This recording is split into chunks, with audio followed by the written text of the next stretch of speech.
اعوذ باللہ من الشیطان الرجیم بسم اللہ الرحمن الرحیم السلام علیکم ورحمۃ اللہ وبرکاتہ۔ اللہ اکبر اللہ اکبر اللہ اکبر، نحمدہ ونستعینہ ونستغفرہ ونؤمن بہ ونتوکل علیہ ونعوذ باللہ من شرور انفسنا ومن سیئات اعمالنا،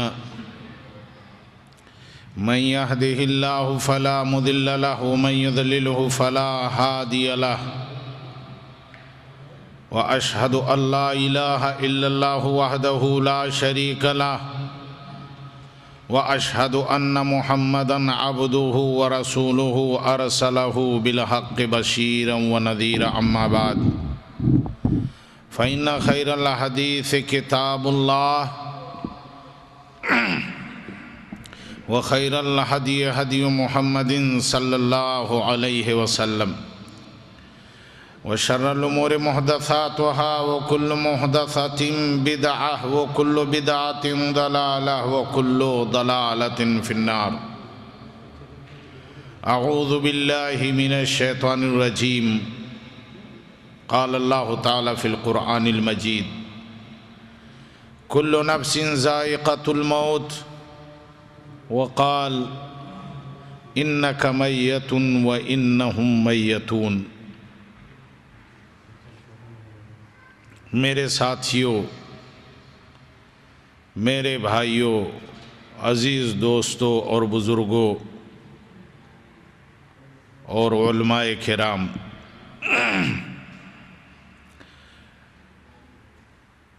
اللہ رب العالمین کی ذات کے لیے بڑائی کبریائی حمد و ثنا ہے، اس کے بعد محمد الرسول اللہ صلی اللہ علیہ وسلم کی ذات گرامی پر بے شمار درود و صلاۃ نازل ہو، جن کی زندگی کا ہر پل باعث اسوہ و نمونہ، رحمت و برکت، خیر و بھلائی ہے۔ اللہم صلی علی محمد وعلی آل محمد کما صلیت علی ابراہیم وعلی آل ابراہیم انکا حمید مجید۔ اللہم بارک علی محمد وعلی آل محمد کما بارکت علی ابراہیم وعلی آل ابراہیم انکا حمید مجید۔ میرے بھائیوں اور میرے دوستوں، دنیا کی کوئی بھی شے اللہ کی کوئی بھی مخلوق اور دنیا کا کوئی بھی انس و جن اپنی مرضی سے پیدا نہیں ہوا ہے۔ مثال کے طور پر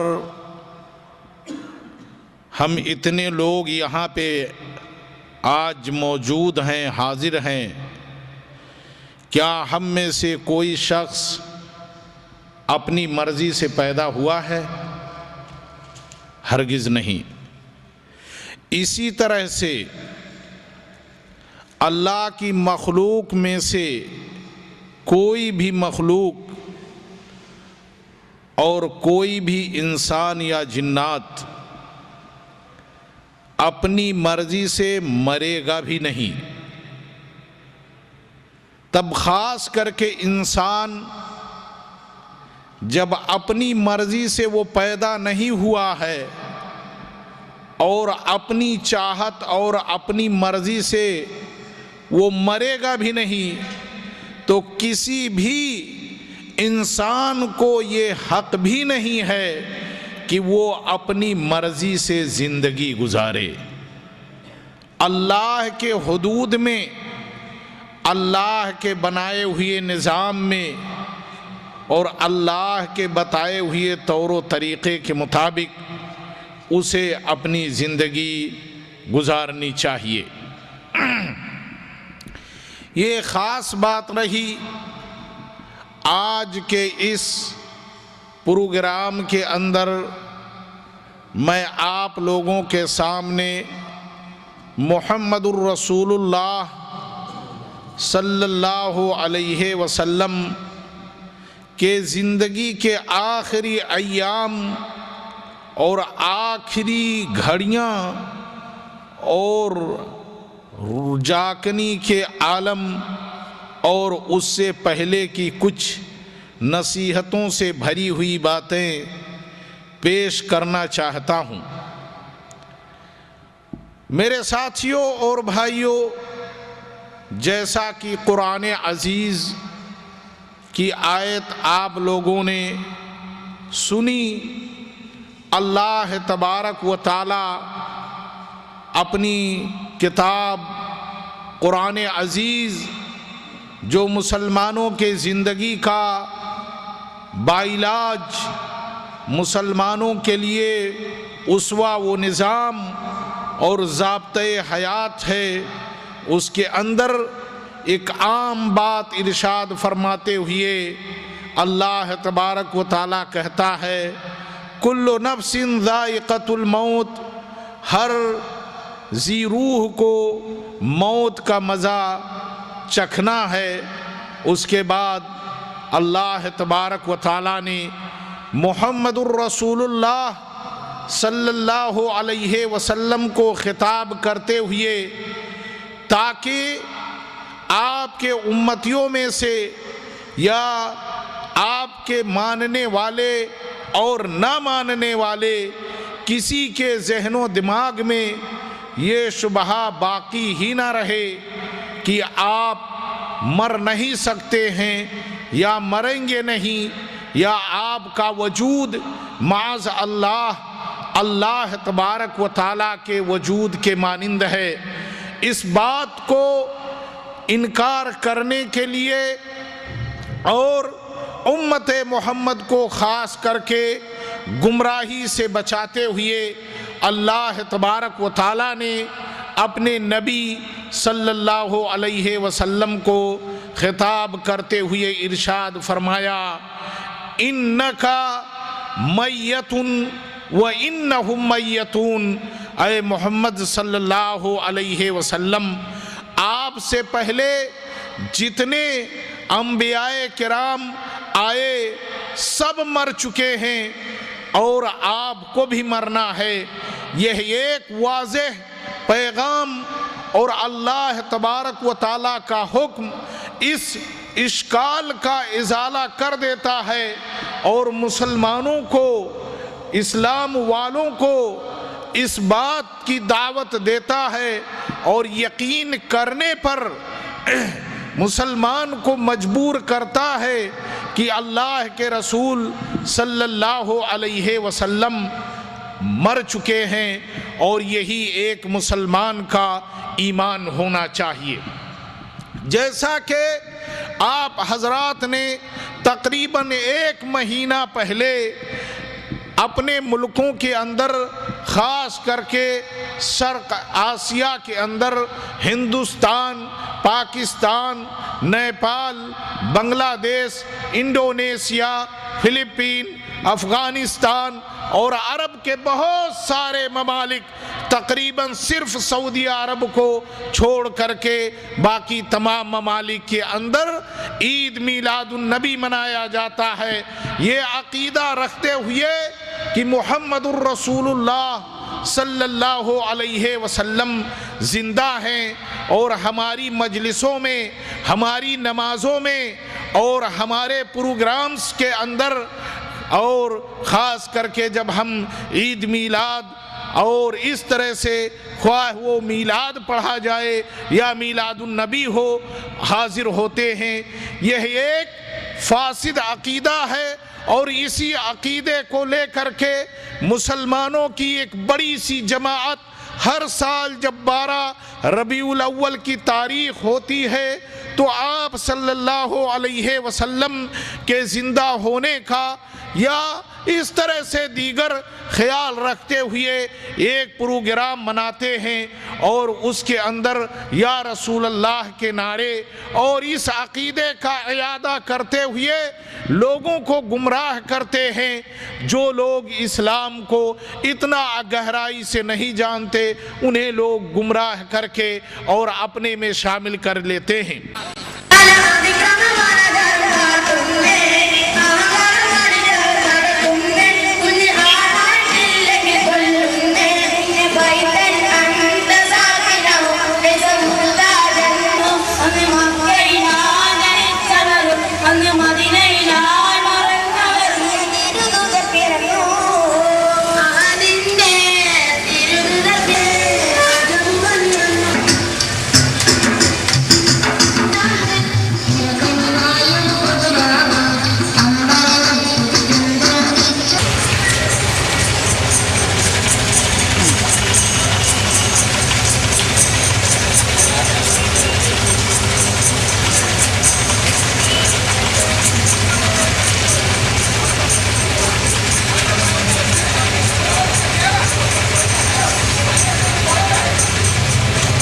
یہ جشن عید میلاد النبی کا جلوس جو مسلمانوں کے بچوں کو نچوا کر نکالا جا رہا ہے،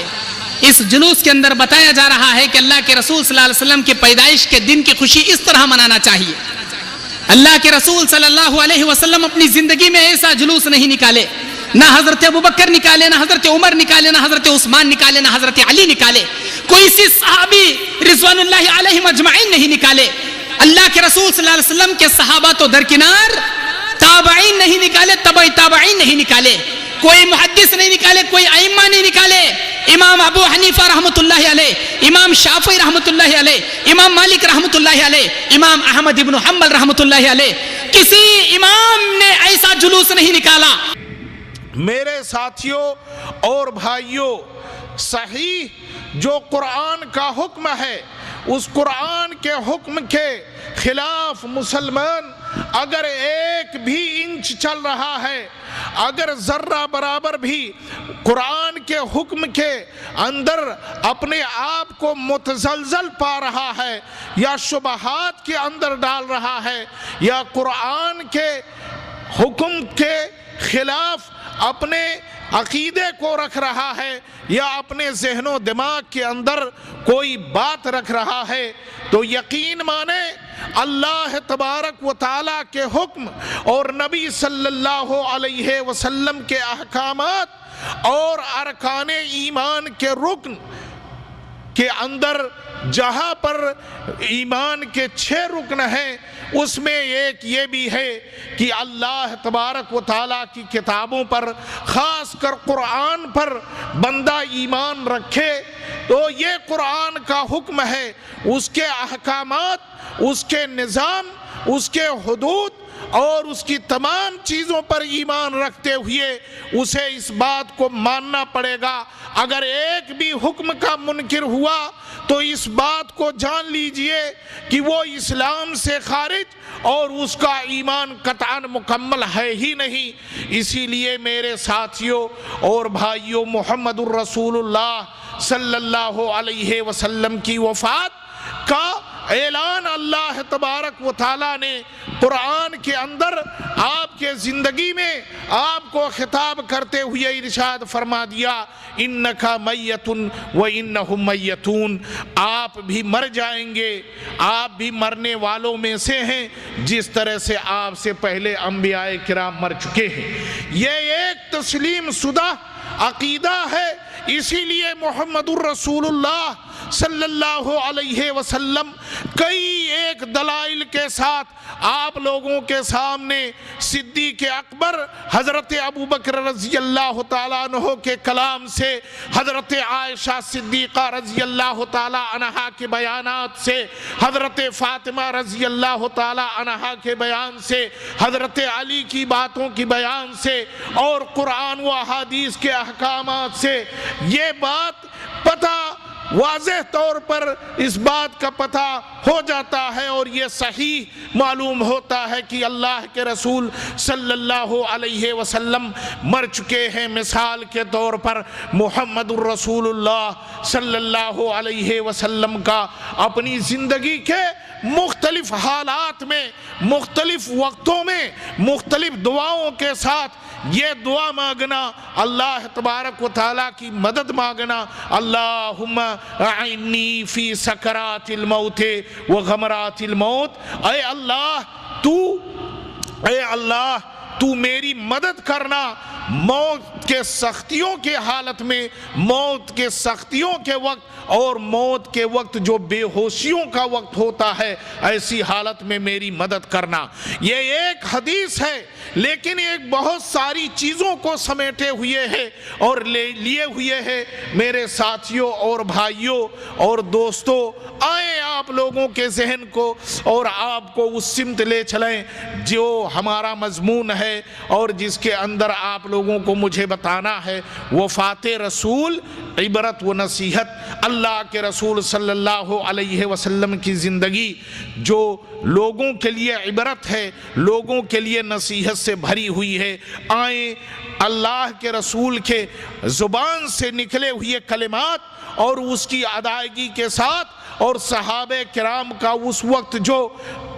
جو کردار تھا ان کا ادا کیا جانا، اس حالات کو لے کر کے آپ لوگوں کے سامنے پیش کیا جائے کہ محمد الرسول اللہ صلی اللہ علیہ وسلم کی زندگی آخری دنوں میں کس طرح ختم ہوئی، اور آپ کی زبان سے جو کلمات نکلے اور جو آپ نے باتیں کہیں، اس سے ہم تمام لوگوں کو کس چیز کی نصیحت یا آپ نے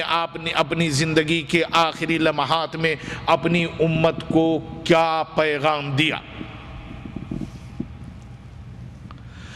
صحابہ کرام اور حضرت عائشہ رضی اللہ تعالی عنہا کا بیان ہے کہ محمد الرسول اللہ صلی اللہ علیہ وسلم غرقد البقیع، جسے ہم لوگ اپنی زبان میں سمجھنے بوجھنے کے لیے یا کسی کی طرف سے ایجاد کیے جانے کی بنا پر جسے جنت البقیع کہا جاتا ہے، کسی جنازے کے اندر حاضر تھے، اور جب جنازہ ختم ہو گیا اور مردے کو دفن کیا گیا، آپ کا وہیں سے سر درد ہونا شروع ہو گیا اور آپ بخار کی حالت میں اپنے گھر کو لوٹے، اور جب گھر کے اندر تشریف لائے تو حضرت عائشہ صدیقہ رضی اللہ تعالی عنہا ارشاد فرماتی ہیں کہ آپ گھر کے اندر جب داخل ہوئے تو آپ کے زبان پر یہی کلمات تھے کہ ہائے میرا سر یا میرے سر کا درد۔ حضرت عائشہ صدیقہ رضی اللہ تعالی عنہا ارشاد فرماتی ہیں کہ ایسے عالم میں میرے بھی سر میں درد تھا اور میں بھی انہی کلمات کو ادا کرنے لگی جو اللہ کے رسول صلی اللہ علیہ وسلم نے کہا تھا، یعنی حضرت عائشہ نے بھی کہا ہائے میرا سر، یعنی میرے بھی سر میں درد۔ میرے ساتھیوں اور بھائیوں، اللہ کے رسول صلی اللہ علیہ وسلم کئی دنوں تک بیمار رہے، اور اس بیماری کے اندر آپ کے اوپر بے ہوشی طاری ہوتی تھی، آپ کو نہلایا بھی جاتا تھا، اور آپ کو جب بھی آپ کی آنکھ کھلتی تھی آپ نماز کے بارے میں ارشاد فرمایا کرتے تھے، اور خود نماز مسجد نبوی کے اندر ادا کرنے کی چاہت کرتے تھے۔ میرے ساتھیوں اور بھائیوں، وقت بڑی تیزی کے ساتھ گزرتا گیا، یہاں تک کہ محمد الرسول اللہ صلی اللہ علیہ وسلم نے اپنے آخری دن میں ارشاد فرمایا لا الہ الا اللہ ان للموت سکرات، لا الہ الا اللہ ان للموت سکرات۔ بڑا عظیم پیغام ہے اللہ کے رسول صلی اللہ علیہ وسلم نے جو اپنی امت کو دیا۔ آپ کی زندگی کے اندر جب آپ کو نبوت ملی اور آپ صلی اللہ علیہ وسلم نے اپنے امت کو جس چیز کی نبوت پانے کے بعد سب سے پہلی دعوت دی، سب سے بڑی دعوت دی اور سب سے عظیم فلاح و کامیابی کی طرف بلایا، آپ کے نبوت کی ابتدا، آپ کی دعوت کی ابتدا یا ایھا الناس قولوا لا الہ الا اللہ تفلحوا، اے لوگو لا الہ الا اللہ کہو اور کامیاب ہو جاؤ گے۔ او تملک العرب والعجم، تم کامیاب ہو جاؤ گے، یعنی جنت تمہارا ماوا و ملجا ہوگا، دنیا کے اندر تمہیں سرداری ملے گی اور تم عرب و عجم کے بادشاہ بنا دیے جاؤ گے۔ آپ کی دعوت کی ابتدا یا ایھا الناس قولوا لا الہ الا اللہ، اے لوگو تم لا الہ الا اللہ کہو، اللہ ہی کی ذات عبادت کے لائق ہے، اس کا اقرار کرو۔ یہ آپ کی دعوت کی ابتدا، جس کے پیچھے آپ نے اپنی زندگی کے 13 سال مکہ کے اندر گزار دیا، صرف یہی دعوت، شرک نہ کرو، اللہ کو ایک مانو، اللہ ہی کی ذات عبادت کے لائق ہے۔ یہ آپ کی زندگی میں دعوت اور نبوت کی ابتدا لا الہ الا اللہ سے، اور آپ کی زندگی دعوت نہیں ختم ہوئی ہے، دعوت چل رہی ہے۔ یہ آپ حضرات کا حاضر ہونا اور مجھے تقریر کرنا، مجھے اس پروگرام میں حاضر ہو کے، یہ میری بات نہیں جو میں کہہ رہا ہوں، یہ محمد الرسول اللہ اور الہ العالمین کے دین کی دعوت ہے۔ محمد الرسول اللہ کی دعوت جاری ہے، دعوت نہیں ختم ہوئی ہے۔ یہ اشکال میں آپ لوگوں کے ذہن سے دور کر دینے کے لیے کہہ رہا ہوں کہ آپ کی دعوت کی ابتدا لا الہ الا اللہ سے، لیکن آپ کے دعوت کی انتہا نہیں، آپ کی زندگی کی انتہا، آپ کے زندگی کے آخری کلمات وہ بھی لا الہ الا اللہ، ان للموت سکرات، اللہ کی ذات کے علاوہ کوئی عبادت کے لائق ہے ہی نہیں۔ حقیقت یہ ہے کہ موت سختیوں والی ہوتی ہے،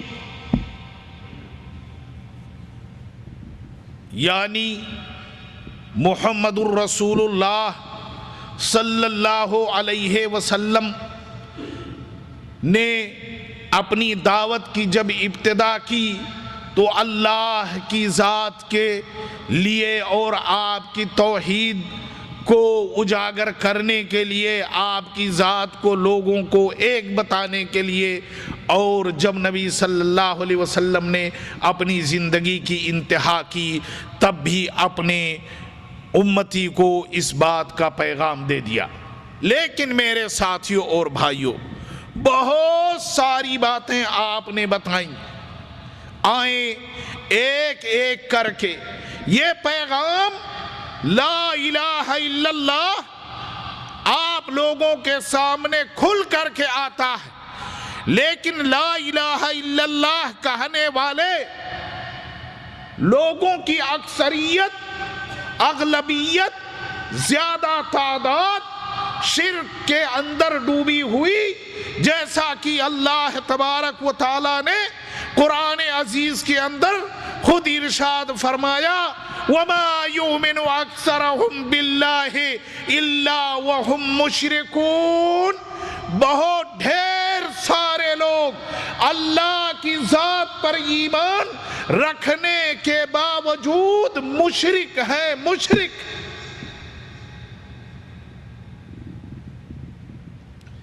یہی جو 12 ربیع الاول کی تاریخ گزری اس میں مسلمانوں کی اکثریت کو آپ نے مشرک کی شکل میں دیکھ لیا ہوگا. یا رسول اللہ اغثنی، یا رسول اللہ، اے اللہ کے رسول ہماری مدد کیجئے. نعرے غوثیہ، نعرے حیدری، یہ تمام وہ جاہلیت کے دعوے اور جاہلیت کی پکار، شرک سے بھری ہوئی پکار، اسی کو رب کائنات نے خطاب کرتے ہوئے ارشاد فرمایا اللہ کے رسول کے انتقال کے بعد کلمہ یا رسول اللہ کا ادا کرنا بندے کا مشرک ہو جانا ہوتا ہے، سوائے ان دعاؤں کے جسے اللہ کے رسول نے عبادتوں کے وقت سکھایا. میرے ساتھیوں اور بھائیوں، تو ڈھیر سارے تعداد میں لا الہ الا اللہ کا کلمہ کہنے والے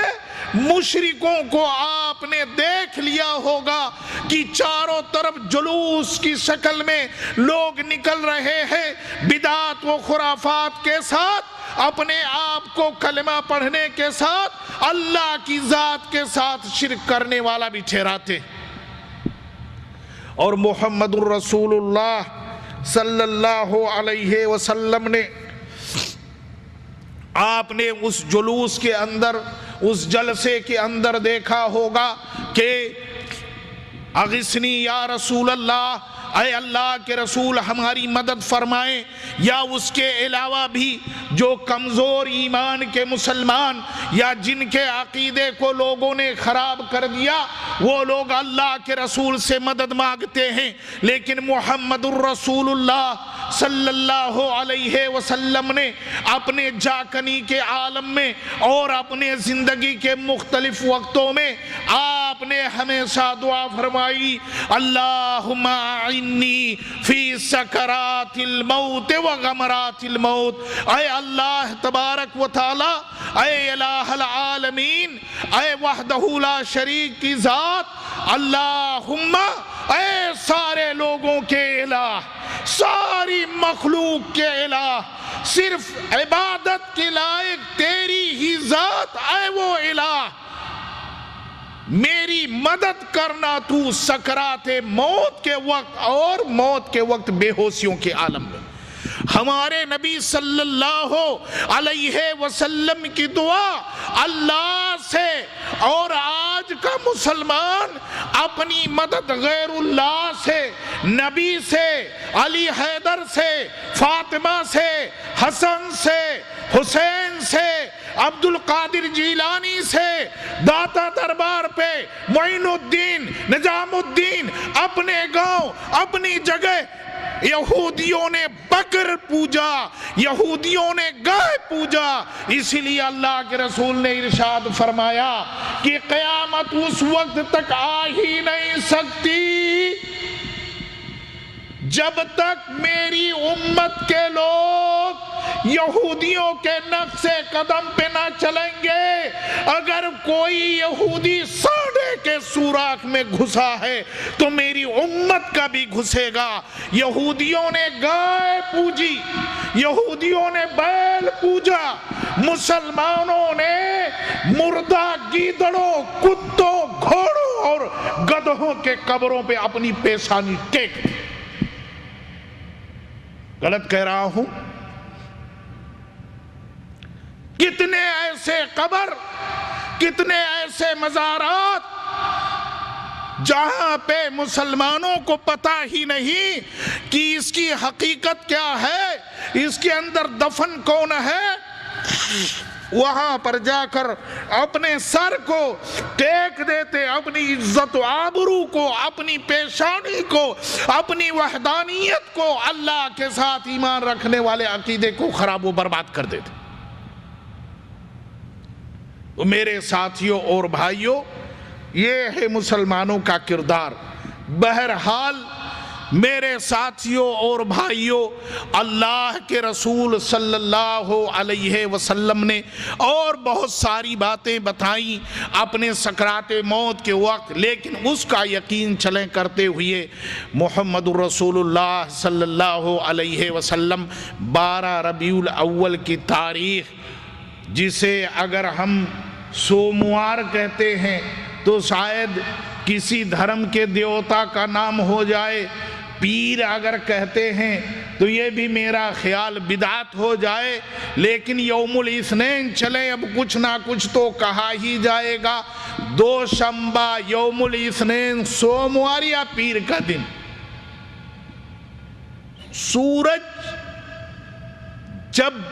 طلوع ہوا اور کچھ شدت اختیار کیا، یعنی تھوڑی سی گرمی آئی، تو حضرت عائشہ صدیقہ رضی اللہ تعالی عنہا ارشاد فرماتی ہے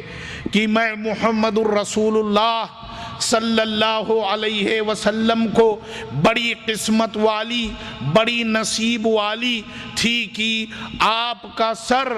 اور آپ کے جسم سے روح جب نکلا تو میں بڑے نصیب والی تھی کہ آپ کا سر میرے گلے اور سینے کے بیچ میں ٹیک لگائے ہوئے رکھے ہوئی تھی۔ محمد الرسول اللہ صلی اللہ علیہ وسلم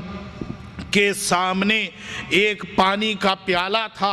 جس کے اندر آپ صلی اللہ علیہ وسلم اپنے ہاتھ کو بار بار بھگوتے تھے اور اپنے منہ پر پھیرتے تھے اور یہ کہتے تھے لا الہ الا اللہ ان للموت سکرات، لا الہ الا اللہ ان للموت سکرات۔ اس کے بعد محمد الرسول اللہ صلی اللہ علیہ وسلم کے سامنے میرا بھائی عبد الرحمن آیا اور آپ کے ہاتھ میں کھجور کے ڈال کی ایک مسواک تھی جسے آپ نے دیکھا، اور آپ کے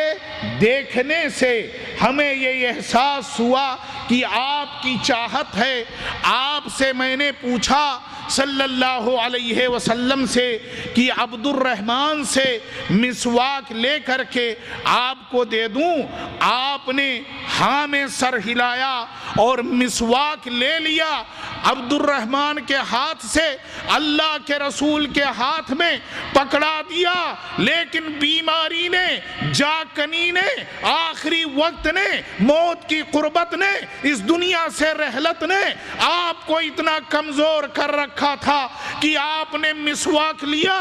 اپنی زبان سے دبانا چاہا، اپنی دانت سے اسے ملائم کرنا چاہا، لیکن آپ کے اندر سخت و طاقت نہ رہی۔ میں نے مسواک آپ کے ہاتھ سے اپنے ہاتھ میں لے لیا اور پوچھا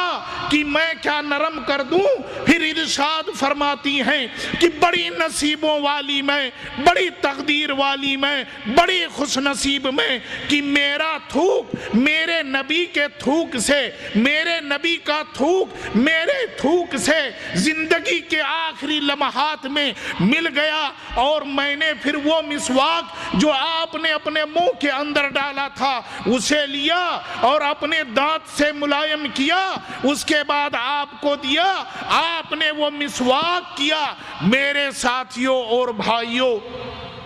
اس میں کئی ایک باتیں، محمد الرسول اللہ صلی اللہ علیہ وسلم کی ذات عام مسلمانوں کے لیے، تمام انسانوں کے لیے یہ گھڑی بڑی نصیحت کی قابل، اسی لیے اللہ کے رسول نے ارشاد فرمایا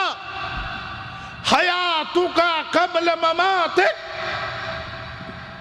تم اپنی زندگی کی بہت چیزوں کو، تمہاری تندرستی، تمہاری بیماری سے پہلے، تمہاری زندگی، تمہاری موت سے پہلے اسے تم غنیمت سمجھو۔ وہ محمد الرسول اللہ جنہوں نے مکہ کے دشمنوں کے ساتھ کہا چچا ابو طالب سارا قریش اکیلے ہو جائے، محمد پھر بھی میدان میں اکیلے ڈٹا اور اڑا رہے گا۔ غزوہ حنین پہ جب سارے لوگ چھوڑ کے بھاگ گئے تو آپ کی ذات سب سے شجاعت والی، سب سے بہادر، سب سے طاقت والی دشمنوں کے سامنے آپ نے کھڑے ہو کر کہا انا النبی لا کذب انا ابن عبد المطلب۔ آپ نے اپنے پیٹھ کو نہیں پھیرا، دشمن کی طرف بڑھتے رہے۔ بہادری کا یہ عالم، طاقت کا یہ عالم، 3 صحابہ کرام جب جھگڑا کر رہے تھے آپ کے گھر کے دروازے کے پاس، بحث کر رہے تھے، کوئی کہہ رہا تھا میں شادی ہی نہیں کروں گا، کوئی کہہ رہا تھا کہ میں افطاری ہی نہیں کروں گا، کوئی کہہ رہا تھا میں دنیا سے ہمیشہ کے لیے جنگل میں چلا جاؤں گا چھوڑ کر۔ اس وقت آپ نے ان کو نصیحت کی اور کہا اللہ مجھے کھلاتا اور پلاتا بھی ہے، جسے اللہ کی غذا مل رہی ہو وہ نبی آج مرض الموت کے فراش پہ، بچھونے پہ اتنا کمزور کہ مسواک بھی اپنی دانت سے ملائم نہیں کر سکتا۔ اسی لیے ہر تندرست بندے کو اس سے نصیحت لینی چاہیے کہ صحتک قبل مرضک، تم اپنی تندرستی کو غنیمت سمجھو، اس سے پہلے کہ تمہیں کوئی بیماری آ کر جکڑ لے۔ اور کوئی معمولی شخصیت نہیں، وہ نبی آخر الزمان، آدم کے اولاد کے سردار، تمام نبیوں کے امام، قیامت کے دن جن کے ہاتھ میں سرداری کا جھنڈا ہوگا، آج ان کا جسم اتنا لاغر، اتنا کمزور کہ ایک مسواک بھی آپ نرم کر کے اسے اپنے منہ پہ پھیر نہیں سکتے۔ دوسری عظیم بات، محمد الرسول اللہ صلی اللہ علیہ وسلم نے اپنی امت کو اسی مسواک کے بارے میں، حضرت عائشہ رضی اللہ تعالی عنہا ارشاد فرماتی ہیں کہ جب آپ گھر سے باہر جاتے تھے، جب باہر سے گھر میں آتے تھے، جب نماز کا وقت ہوتا تھا تو آپ مسواک کرتے تھے، اور آپ نے ارشاد فرمایا لولا اشق علی امتی لامرتہم بالسواک عند کل وقت الصلاۃ، یا دوسری حدیث عند کل وقت الوضوء۔ اگر مجھے اس بات کا ڈر نہ ہوتا کہ میری امت پہ یہ بوجھ بن جائے گا یا گراں گزرے گا یا بوجھ گزرے گا، تو میں اپنی امت کے لوگوں کو حکم دیتا کہ وہ ہر وضو کے وقت یا ہر نماز کے وقت مسواک کیا کریں۔ لیکن مسواک بھی ابڑ چبڑ نہیں۔ اللہ کے رسول صلی اللہ علیہ وسلم اپنے پیر میں جوتا بھی پہلے پہنتے تھے تو داہنے پیر میں، اپنے قمیص میں ہاتھ ڈالتے تو داہنے ہاتھ میں، اپنے سر میں کنگھا کرتے تو داہنے طرف سے، اپنا مسواک کرتے تو پہلے مسواک بھی داہنے طرف سے شروع کرتے تھے۔ اس لیے نبی کی بہت بڑی تمنا اور چاہت کو وہ نمازی پورا کرتا ہے جو مسواک کر کے وضو کرتا۔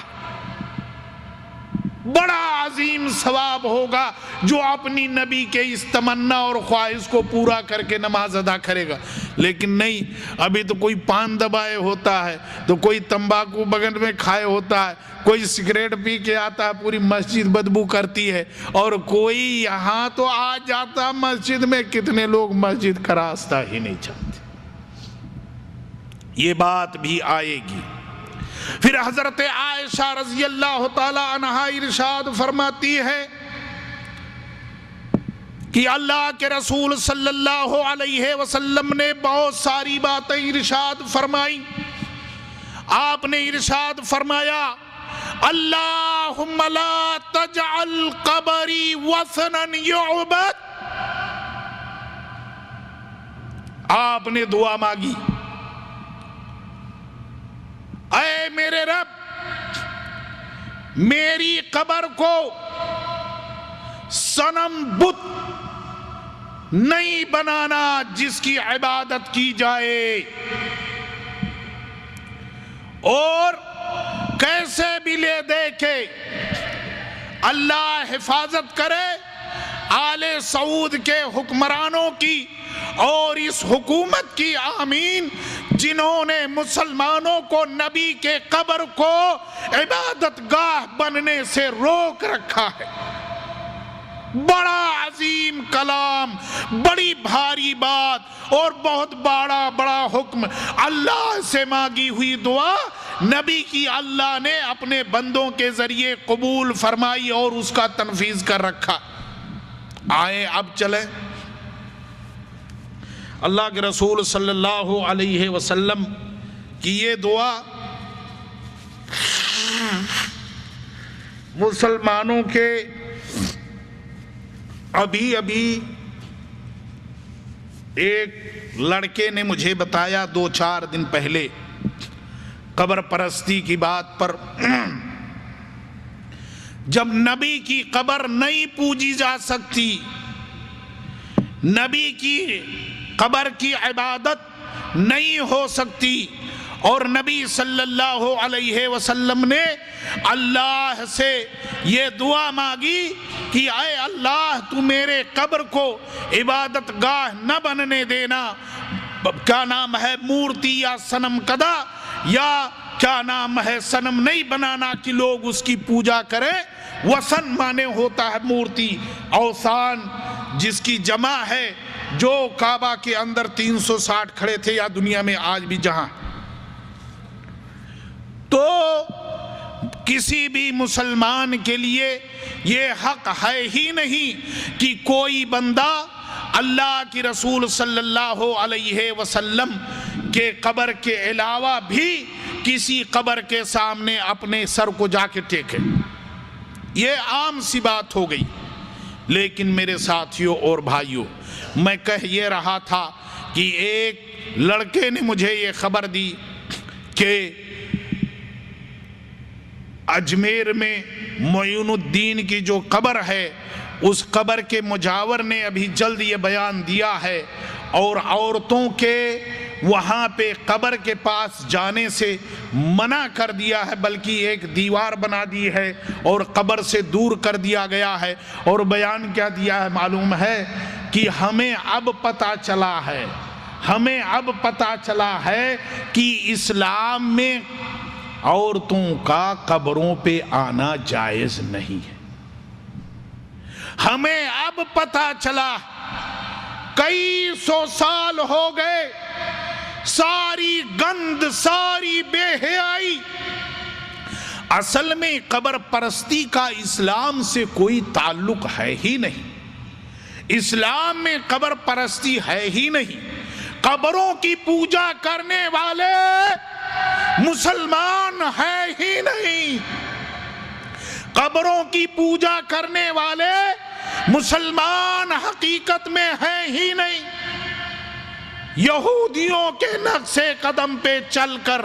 یہودی ہیں،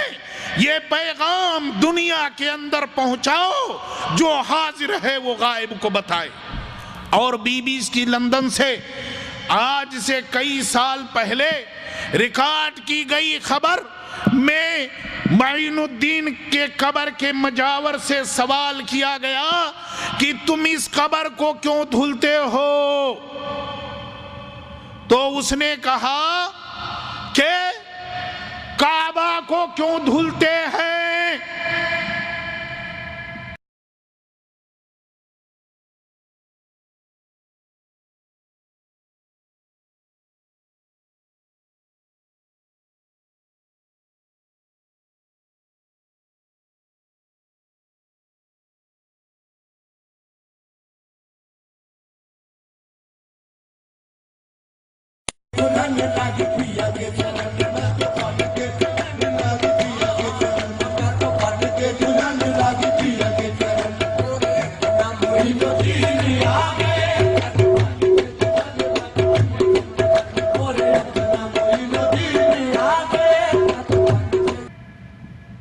اس جواب سے واضح ہو گیا۔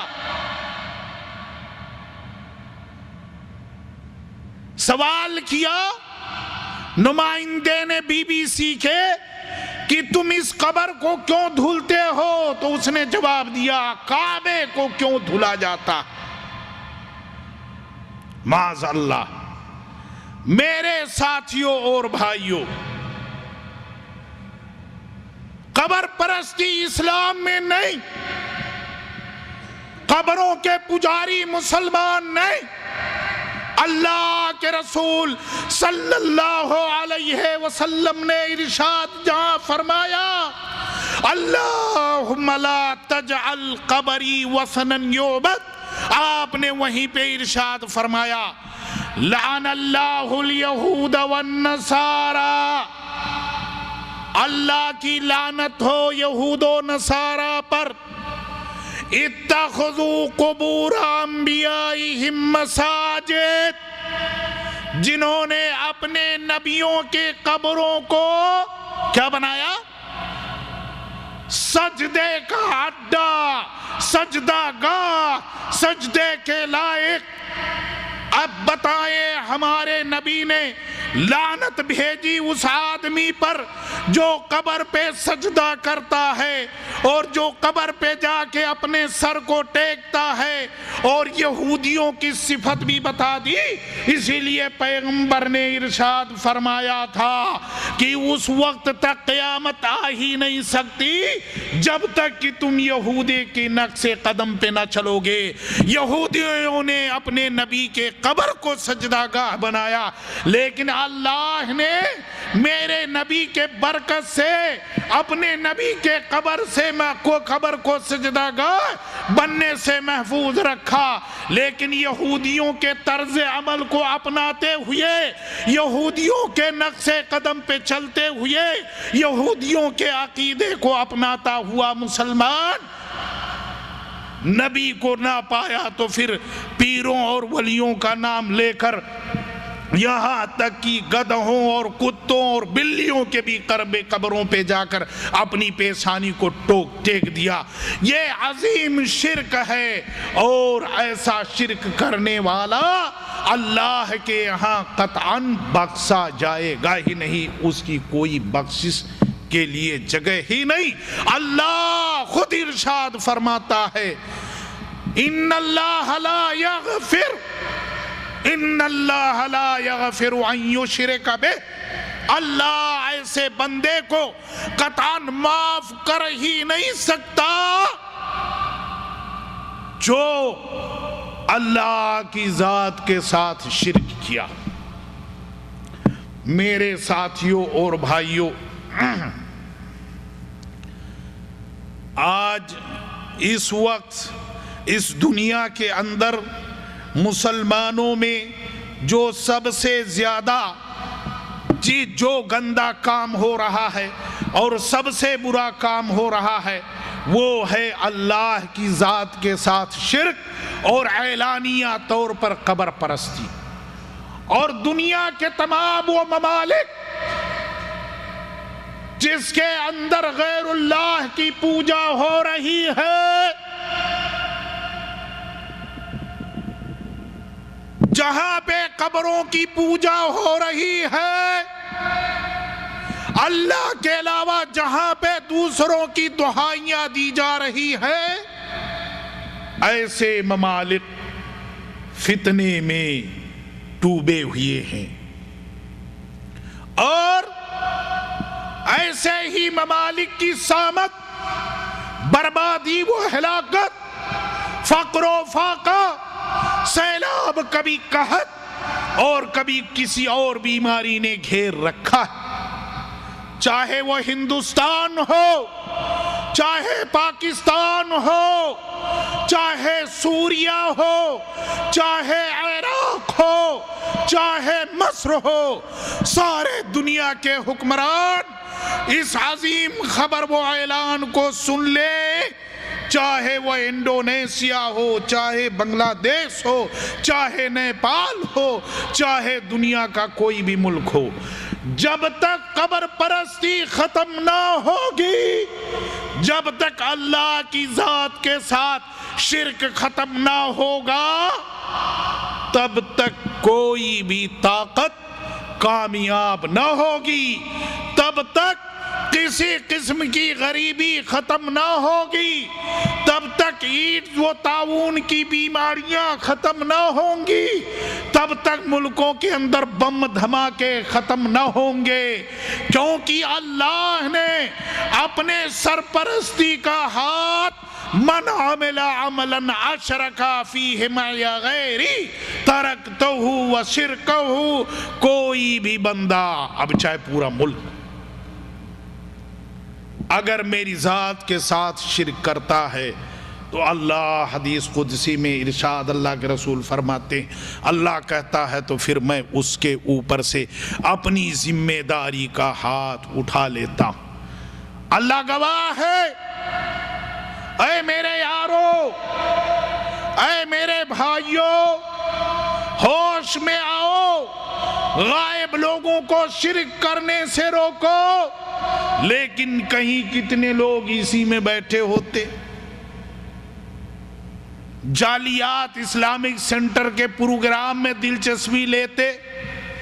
گھروں کو لوٹ کے جب جاتے چھٹیوں پہ، آہا رنگیلا موسم ہو جاتا ہے، دل مچل جاتا ہے، اور پھر تو وہابی ہو گیا، ادھر ساس کھینچتی، ادھر سراج کھینچتی۔ سراج کس کو کہتے ہیں؟ میرے پاس اتنا ٹائم نہیں ہے، ہمارے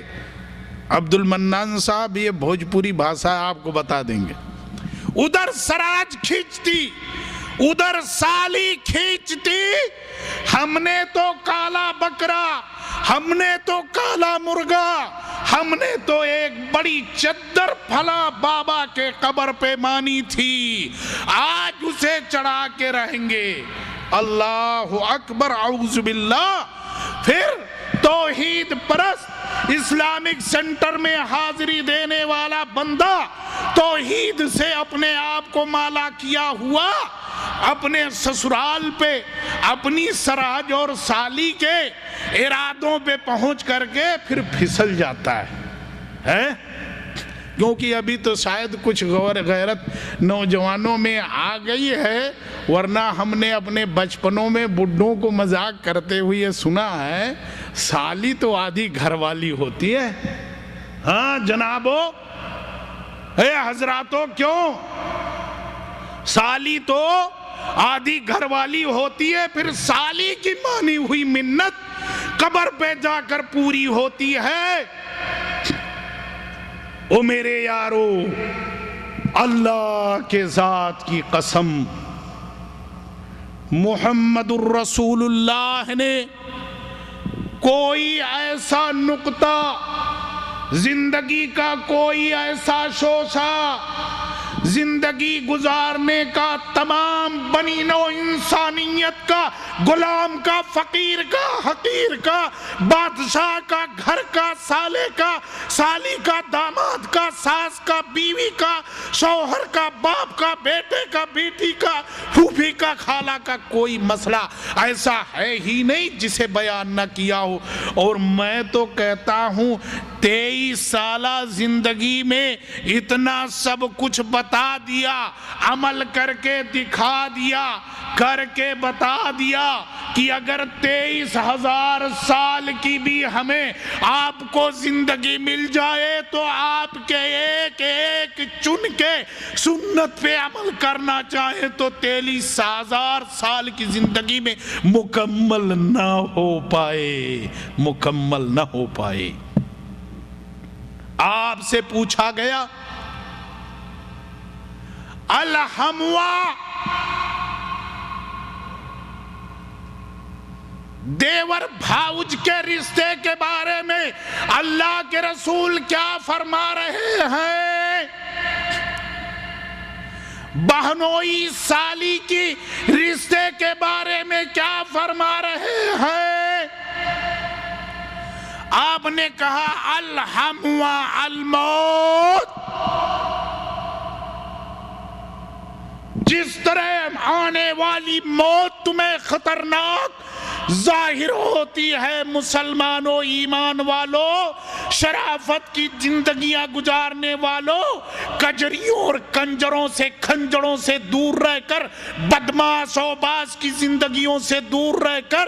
زناکار ہونے اور زانیہ سے دور رہ کر زندگی گزارنے کی نیت رکھنے والوں، الہم و الموت، موت جس طرح تمہارے لیے ڈراؤنی اور خوفناک ہو، اسی طرح سے بہنوئی اپنی سالی کو خطرناک سمجھے اور دیور اپنی بھاوج کو سمجھے۔ آپ نے فرمایا تو قبر پہ منتیں، نیاز، نذرانے، سالیوں کے کہنے پہ، سرہجوں کے کہنے پہ، ساس کے کہنے پہ، اللہ کے رسول نے ارشاد فرمایا ما ترکت بعدی فتنة اضر علی الرجال من النساء، میری امت کے لوگوں، آج بڑا ایڈوانس، بڑی فیملی، اولڈ قسم کا آدمی، داڑھی رکھا ہوا، اپنی بیوی کو بورے میں لپیٹے ہوا مارکیٹ میں لایا، اب بے نقاب ہو کے گھومو، ایڈوانس دور آ گیا، یورپ ترقی کر گیا، پاکستان میں ایسے ایسے کپڑے بکنے لگے، ہندوستان میں لڑکیاں کپڑا پہن کے گھومتی کہ پہننے کے باوجود بھی انڈیا پاکستان میں ننگی نظر آتی۔ اللہ کے رسول صلی اللہ علیہ وسلم نے ارشاد فرمایا کہ کچھ ایسی عورتیں ہوں گی جو جنت کے اندر داخل نہیں بلکہ خوشبو بھی نہیں پا سکتی۔ اسی میں آپ نے ارشاد فرمایا کہ ایسی عورت کہ کپڑا پہننے کے باوجود بھی وہ ننگی ہوگی۔ میرے ساتھیوں اور بھائیوں، آج نہیں چلتا ایسا کپڑا، ہاں؟ وہ ادھر دمام کی مارکیٹ کے اندر بڑے اعلیٰ پیمانے پہ ادھار قرضے لے کے، کمائی میں دم نہیں، تنخواہ اتنی نہیں تو سود پہ پیسے لے کر کے مارکیٹنگ ہوتی ہے، اور سب سے گندا، گھٹیا اور ننگا رہنے والا کپڑا خریدا سب سے مہنگا خریدا جاتا ہے۔ یہ اپنے ملکوں کا حال ہے نہیں؟ تو کہہ میں یہ رہا تھا کہ اللہ کے رسول نے ارشاد فرمایا عورتوں سے زیادہ مردوں کے لیے خطرناک میں نے اپنے بعد کوئی فتنہ چھوڑا ہی نہیں۔ میرے ساتھیوں اور بھائیوں، یہ بات رہی لعن اللہ الیہود والنصارى اتخذ قبور انبیائہم مساجد، تو اللہ کے رسول صلی اللہ علیہ وسلم نے دوسری قوم پر، یہود و نصارہ پر، نبیوں کے قبر کو سجدہ گاہ بنانے پہ لعنت بھیجی ہے، تو کیا وہ لعنت اپنے امت کے ان لوگوں پہ نہیں پہنچتی جو قبروں کی پوجا کرتے اور شرک کرتے؟ بہرحال اس کے بعد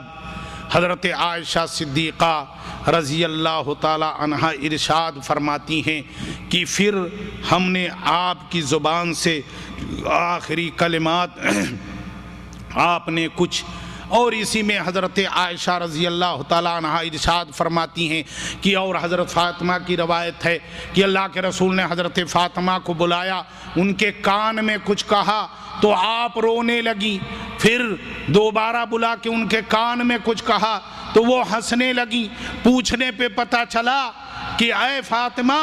تمہیں اللہ کے رسول نے کیا بتایا تو رو بیٹھی، اور کیا بتایا تو ہنس بیٹھی۔ آپ نے ارشاد فرمایا کہ اللہ کے نبی نے مجھے اپنے وفات اور مرنے کی خبر دی، اب وہ فاسد عقیدہ، چاہے وہ شیعہ ہو، چاہے وہ رافضی ہو، چاہے وہ قبوری ہو، چاہے وہ صوفی ہو، چاہے وہ بریلوی ہو، چاہے وہ دیوبندی ہو، چاہے وہ تبلیغی ہو، جتنے لوگوں کے عقائد ایسے ہیں کہ اللہ کے رسول کا انتقال نہیں ہوا، وہ عقیدہ فاسد اور سوائے سلفی اور اہل حدیث جماعت کے تمام تمام جماعتوں کے عقائد یہی ہیں، ان کی کتابوں میں ہے کہ اللہ کے رسول کا انتقال نہیں۔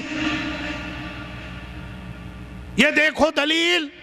حضرت فاطمہ کہتی ہیں آپ نے مجھے بلایا اور میرے کان میں کہا، اپنی وفات کی خبر دی، میں رونے لگی، پھر آپ نے مجھے بلایا اور یہ ارشاد فرمایا کہ میرے خاندان میں سب سے پہلے جو ذات آ کے مجھے ملے گی یا جسے وفات ہوگی وہ تو ہے۔ پھر میں ہنسنے لگی کہ اپنے باپ سے میری ملاقات یا جو بھی ہو۔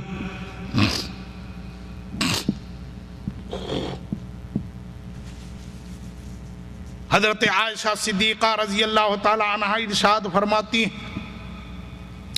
کہ آپ نے اسی حالت میں خباثت سے بھری ہوئی، گندگیوں میں ڈوبی ہوئی، خلفائے راشدین کو گالی دینے والی جماعت، صحابہ کرام کو مرتد کہنے والی جماعت، شیعہ رافضی کی جماعت، حضرت ابو بکر عمر عثمان کی خلافت کو نہ ماننے والی جماعت، حضرت علی رضی اللہ تعالیٰ عنہ ارشاد فرماتے ہیں، یہ دوسری حدیث، اس سے پہلے حضرت عائشہ کہتی ہیں کہ اللہ کے رسول نے کہا، اے عائشہ تو اپنے باپ بھائی کو بلا دے تاکہ میں یہ لکھ دوں، تاکہ کوئی بھی میرے بعد کچھ کہے نہ۔ یعنی خلافت ابو بکر، حضرت علی رضی اللہ تعالیٰ عنہ ارشاد فرماتے، شیعوں کے رد میں محمد بن عبد الوہاب رحمت اللہ علیہ نے کتاب لکھی ہے، کہتے ہیں مؤلفات محمد بن عبد الوہاب، تفسیر القرآن کی جو مجلد ہے اس کے اندر ایک جزو آپ نے رکھا فی رد الشیعہ، شیعوں کے رد میں، اور سارے وہ عقیدے جو اس طرح سے لیے گئے کہ اللہ کے رسول کے بعد خلافت علی کی ہونی چاہیے یا اللہ کے رسول مرے نہیں، اللہ گواہ ہے وہ شیعوں، رافضیوں، اسلام، مسلمان، نبی، قرآن، صحابی کے دشمنوں کے عقیدوں سے لیا گیا یہ عقیدہ۔ اس بات کو نوٹ کر لو۔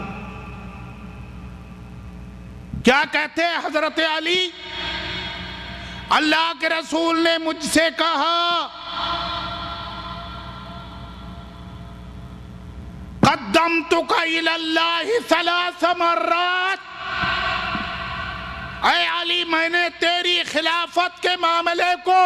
اللہ کے سامنے 3 بار پیش کیا، لیکن اللہ نے انکار کر دیا اور 3 بار ابو بکر کی خلافت کا حکم دیا۔ شاید ہی یہ حدیث سنے ہو، لیکن جس کتاب کا نام لیا ہے عربی میں جا کے پڑھ لینا، اٹھا کے دیکھ لینا۔ لیکن اے علی، انا خاتم الانبیاء، اے علی میں نبیوں کا خاتم الانبیاء ہوں، میرے بعد کوئی نبی نہیں، وانت خاتم الخلفاء، اور تو خلفائے راشدین میں آخری خلیفہ ہوگا۔ کہاں بھاگو گے؟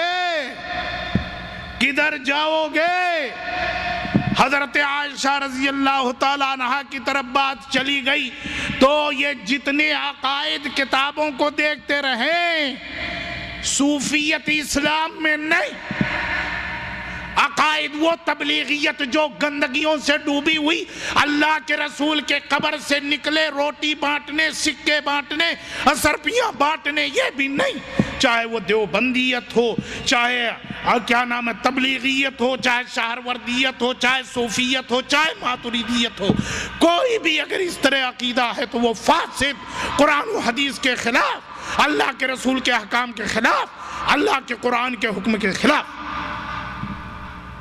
تو حضرت فاطمہ کی یہ حدیث، جن کے نام کے نعرے لگاتے 12 وفات کو، وہ کہتی ہیں نا ملی دلیل نہ. پھر حضرت عائشہ کیا کہتی ہیں کہ آپ نے کہا کہ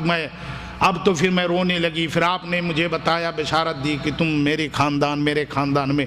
سب سے پہلے مجھ سے ملو گی. تو پھر میں ہنسنے لگی. ہوئی صبح بات. حضرت عائشہ صدیقہ رضی اللہ تعالی عنہا پھر ارشاد فرماتی ہیں کہ وہ سورج، وہ شخصیت، وہ ذات محمد الرسول اللہ صلی اللہ علیہ وسلم کی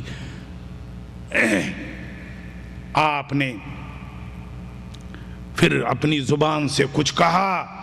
اور آپ کی آواز آ ہی نہیں رہی تھی. اتنی کمزوری آخری وقت میں محمد الرسول اللہ صلی اللہ علیہ وسلم کو ہوئی. ارشاد فرماتی ہیں میں نے اپنے کان کو آپ کے ہونٹ کے پاس لے جا کر کے سنا تو آپ صلی اللہ علیہ وسلم ارشاد فرما رہے تھے الصلاۃ الصلاۃ وما ملکت ایمانکم. نماز کا خیال رکھنا، نماز نماز آج جس کی کوئی پرواہ نہیں. اور پھر آپ نے ارشاد فرمایا کہ وما ملکت ایمانکم، اپنے ہاتھ کے نیچے کام کرنے والے، چاہے وہ غلام ہو، چاہے وہ لونڈی ہو، چاہے وہ ہرواہا ہو، چاہے وہ نوکر ہو، چاہے وہ ڈرائیور ہو، چاہے وہ کچھ بھی ہو، آپ کے ہاتھ کے نیچے جو ہو، جس کے اوپر آپ کا آرڈر چلتا ہو، آپ کا حکم چلتا ہو، اس کا خیال رکھنا. پھر حضرت عائشہ صدیقہ رضی اللہ تعالی عنہا ارشاد فرماتی ہیں کہ آپ نے پھر اپنے ہاتھ کو آسمان کی طرف اٹھایا اور نبی صلی اللہ علیہ وسلم. کسی کا موبائل چالو ہے، اس میں آواز. آپ نے ارشاد فرمایا کہ اللہ کے پاس، اللہ کی طرف، شہداء کے ساتھ، انبیاء کے ساتھ، صدیقین کے ساتھ. اس کے بعد آپ کا ہاتھ نیچے آ گیا اور آپ کے جسم مبارک سے روح پرواز کر گئی صلی اللہ علیہ وسلم. حضرت عباس، حضرت انس رضی اللہ تعالیٰ عنہ صحابہ کرام کہتے ہیں کہ اس دن سے زیادہ مدینے کو روشن ہم نے دیکھا ہی نہیں جس دن آپ مدینے کے اندر ہجرت کر کے تشریف لائے تھے، اور اس دن سے زیادہ اندھیرا میں نے مدینے کو اجڑا ہوا کبھی پایا ہی نہیں جس دن آپ انتقال کیے تھے. حضرت ابو بکر صدیق رضی اللہ تعالی عنہ کو خبر پہنچی، آپ آئے اور آپ نے آپ کے چہرے پہ اوڑھائی ہوئی چادر کو اٹھایا اور آپ کے پیشانی کو چوما. یہیں سے دلیل ملتی ہے کہ مردے کو چوما جا سکتا ہے، اسے بوسہ دیا جا سکتا ہے. آپ نے اس کے پیشانی کو چوما اور چادر اڑھا دیا اور کہا اللہ تبارک و تعالی آپ کو بار بار یعنی 2 بار مشکلوں سے ہمکنار نہیں کرے گا. یعنی یہ جو موت تھی یہ آپ کے اوپر آئی اور چلی گئی. پھر حضرت ابو بکر صدیق رضی اللہ تعالیٰ عنہ مسجد نبوی کے اندر گھسے اور آپ نے دیکھا صحابہ کرام حضرت عمر فاروق کو گھیرے ہوئے ہیں اور تمام صحابہ کرام کے پیر ڈگمگا چکے تھے اور لغزش کھا چکے تھے. حضرت عمر فاروق رضی اللہ تعالیٰ عنہ اپنی تلوار ہاتھ میں لے کر کہہ رہے تھے اس ذات کی قسم جس کے قبضے قدرت میں میری جان ہے، اگر کسی نے کہہ دیا کہ محمد صلی اللہ علیہ وسلم مر چکے ہیں تو میں اس کے گردن کو اس کے جسم سے الگ کر دوں گا، اسے تلوار مار دوں گا. اللہ کے رسول مرے نہیں ہیں بلکہ حضرت موسیٰ کی طرح اللہ کے پاس گئے ہیں. جس طرح موسیٰ علیہ السلام کوہ طور پر 40 دن گئے تھے کیا توریت کی تختیاں لانے کے لیے، اسی طرح سے محمد الرسول اللہ صلی اللہ علیہ وسلم اللہ کے پاس گئے ہیں، اللہ سے ملنے گئے ہیں، آپ ضرور واپس آئیں گے. یہ ایک صحابیوں کے ذہن میں ایک واقعہ بیٹھا ہوا تھا حضرت موسیٰ علیہ السلام کا، اس لیے ان کے دماغ میں یہ بات آ گئی کہ جس طرح حضرت موسیٰ غائب ہو گئے تھے، اسی طرح سے اللہ کے رسول صلی اللہ علیہ وسلم بھی غائب ہو گئے۔ حضرت ابو بکر نے حضرت عمر کو دیکھا، کہا عمر بیٹھ جاؤ۔ حضرت عمر نے کہا میں نہیں بیٹھوں گا۔ اس کے بعد حضرت ابو بکر صدیق رضی اللہ تعالیٰ عنہ نے کچھ کہا ہی نہیں، اور آپ منبر پر کھڑے ہو گئے، اللہ کی تعریف کی اور نبی صلی اللہ علیہ وسلم کی اللہ کی کبریائی بڑائی بزرگی بیان کی، پھر نبی صلی اللہ علیہ وسلم پہ درود بھیجا، اور اس کے بعد ارشاد فرمایا یا ایھا الناس، اے لوگو، من کان منکم یعبد اللہ فَإِنَّ اللَّهَ حَيٌّ لَا يَمُوتُ۔ آپ نے ارشاد فرمایا اس سے پہلے من کان یعبد محمدًا فَإِنَّ محمدًا قد مات، اے لوگو تم میں سے جو محمد کی عبادت کرتا تھا تو محمد صلی اللہ علیہ وسلم کیا مر چکے۔ وَمَنْ كَانَ مِنْكُمْ يَعْبُدُ مُحَمَّدًا فَإِنَّ مُحَمَّدًا قَدْ مَاتَ، اور محمد صلی اللہ علیہ وسلم مر چکے ہیں۔ لیکن جو تم میں سے من کان یعبد اللہ فإن اللہ حی لا یموت، تم میں سے جو اللہ کی عبادت کرتا تھا تو اللہ زندہ ہے، وہ ہمیشہ رہے گا، کبھی بھی مرنے والا نہیں۔ اس کے بعد آپ نے ارشاد فرمایا، قرآن کی آیت پڑھی وما محمد الا رسول، اور پوری آیت پڑھی۔ حضرت عمر رضی اللہ تعالیٰ عنہ ارشاد فرماتے ہیں قرآن کی جب یہ آیت ہم نے سنی تو ہمیں پکا یقین ہو گیا، اور ہمارے پیر نے ہمارے جسم کے بوجھ کو اٹھانے سے منع کر دیا، روک دیا، یعنی پیر میں سکت اور دم رہی ہی نہیں، اور ہم اپنے ہی جگہ پہ بیٹھ گئے۔ قرآن کی آیت وما محمد الا رسول قد خلت من قبلہ الرسل، اللہ کے رسول صلی اللہ علیہ وسلم کا انتقال۔ ابو بکر صدیق جن کی صداقت کا، جن کے ایمان کی مضبوطی کا، عائشہ صدیقہ جن کی صداقت کا، جن کی براعت کا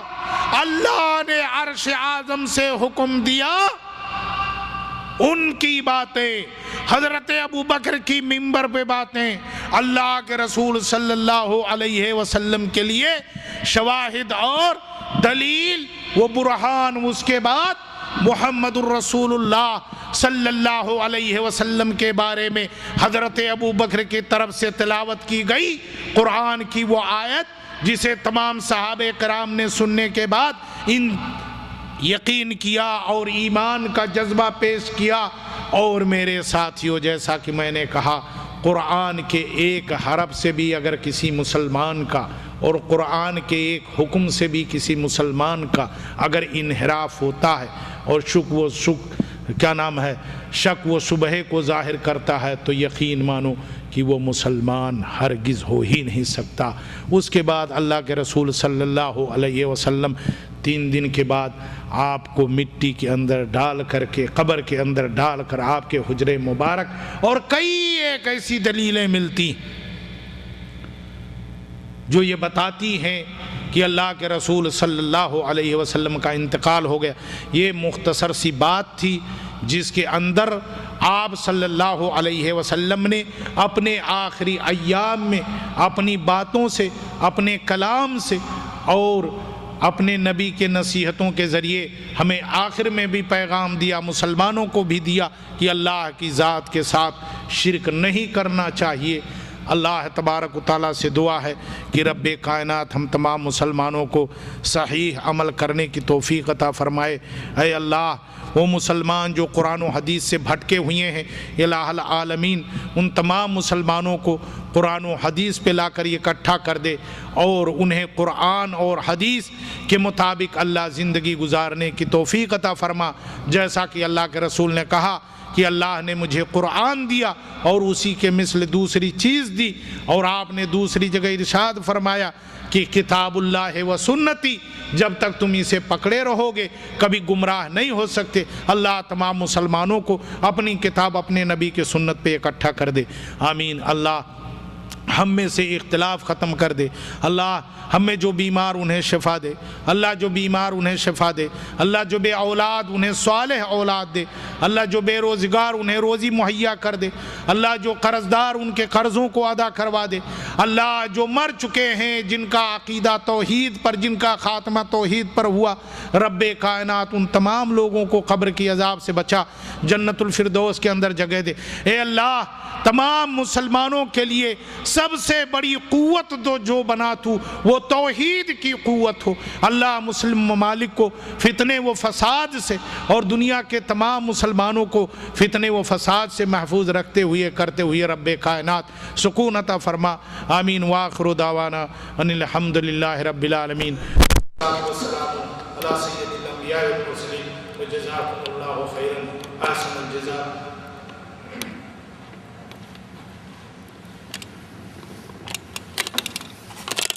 السلام علیکم ورحمۃ اللہ وبرکاتہ۔ الحمد للہ رب العالمین والصلاۃ والسلام علی رسول النبی وعلی آلہ وصحبہ اجمعین ومن تبعہم بإحسان الی یوم الدین۔ سامعین کرام، سب سے پہلے رب العالمین کا شکر ادا کرتا ہوں کہ رب العالمین نے شیخ محترم کے ذریعے سے ہمیں بہت سی اچھی باتیں اور بہت سی مفید باتیں سننے کا جو موقع عطا فرمایا ہے۔ اللہ سے دعا کرتے ہیں کہ جو کچھ ہم سنیں اس پہ عمل کرنے کی توفیق عطا فرمائے۔ حقیقت میں ہے کہ سامعین کرام کہ جو باتیں ہمارے سامنے آئی ہیں جو عنوان کے تحت نبی اکرم صلی اللہ علیہ وسلم کے وفات کی برکتیں اور نصیحتیں، کافی باتیں ہمارے سامنے آئی ہیں کہ جس میں ہمارا ایمان تازہ ہوتا ہے، ایمان مضبوط ہوتا ہے اور ایمان کو ہمیں تقویت ملتی ہے۔ لیکن یہاں سن لینے سے کافی نہیں ہے، ہمارے سامنے جو باتیں ہمارے ہندوستان ہو یا پاکستان ہو یا دیش جہاں نبی اکرم صلی اللہ علیہ وسلم کی وفات، جیسے 12 ربیع الاول یہ اپنا جو بنائے ہوئے ہیں، اس کے اندر کیسے کیسی شرکیہ